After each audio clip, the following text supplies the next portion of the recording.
Chaque année en France, plus d'1 million de tonnes de mobilier finit à la décharge.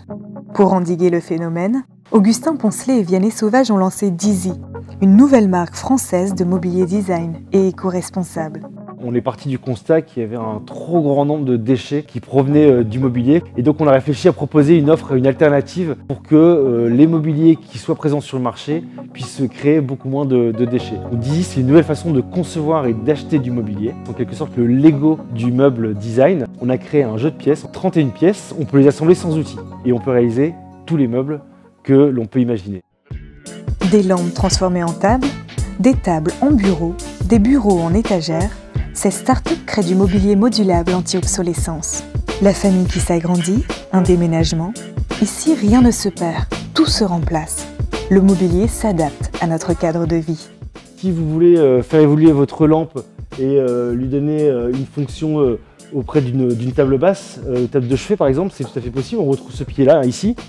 Et ce pied de lampe, en fait, il n'est rien d'autre aussi qu'un pied de la table basse.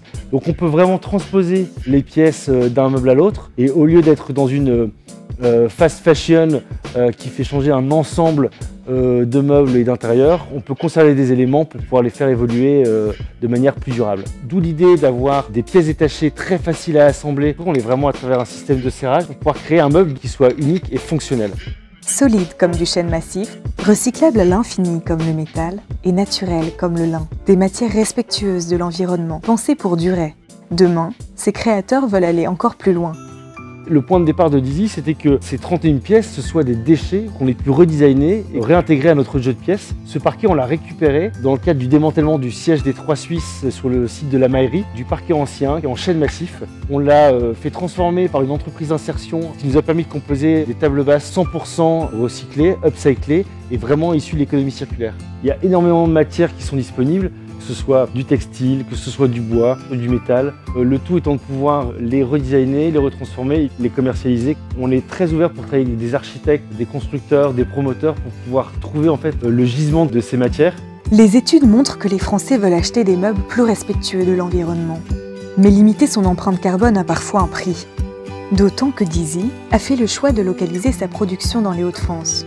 Dès qu'il s'agit de récupérer de la matière, même des déchets, le coût de retransformation en local, le coût de transport en local, le coût de redesign et de découpe est aussi élevé. Alors ça peut paraître surprenant, mais parfois produire un produit à partir de déchets et donc de pièces de matériaux recyclés peut revenir au final plus cher en termes de coût de fabrication que de partir sur de la matière neuve.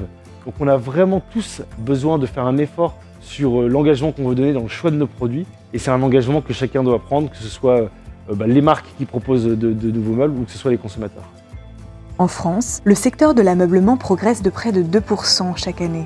À ce rythme, on atteindra bientôt les 5 meubles achetés tous les ans. Remplacer du jetable par du durable, réparer, modifier sa décoration sans jeter systématiquement. En alliant créativité et développement durable, Dizzy nous a prouvé que même nos intérieurs pouvaient se mettre au vert.